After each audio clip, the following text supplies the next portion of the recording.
High বন্ধুরা, শুভ দুপুরের শুভেচ্ছা সবাইকে। তার সঙ্গে মা জগদ্ধাত্রী পুজোর শুভকামনা, সবাইকে শুভেচ্ছা সবাইকে জানালাম।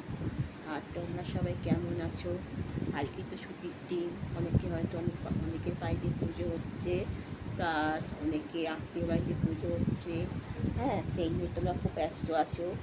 তারপর আকাশটাও খুব খারাপ, মানে অবস্থা, তাই না? আকাশটা মানে ভালোই ধরেছে, খারাপ। তোমার তারপর তো কারেন্টও চলেই যাচ্ছে। আর আমার তো সামনে পিসির বাড়ি পুজো হয়, যেতে বলেছিল, যাওয়া হয়নি, শরীরটা খারাপ করে। আর ছেলেটাকে তো মানে আমার সঙ্গে যায়, আর ওকে একা পাঠাতে সাহস হয় না এখন। হ্যাঁ, ও তো কিছুই বোঝে না, বলো তা কী করা যাবে। আর আজকে আমাদের এখানে মাকে বললাম, মা আজকে আর ভাত টাত করতে হবে না, আজকে একটুখানি প্রেশার ইস কী করবি।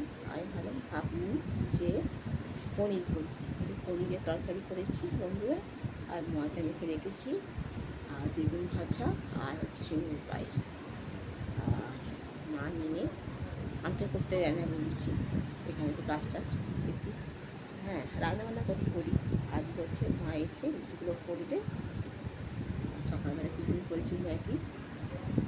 এই আজকে স্নান করতে দেরি হয়ে গেছে, আর আমার অসুবিধা আছে বলে আমি স্নানটা করিনি, এই যত করলাম।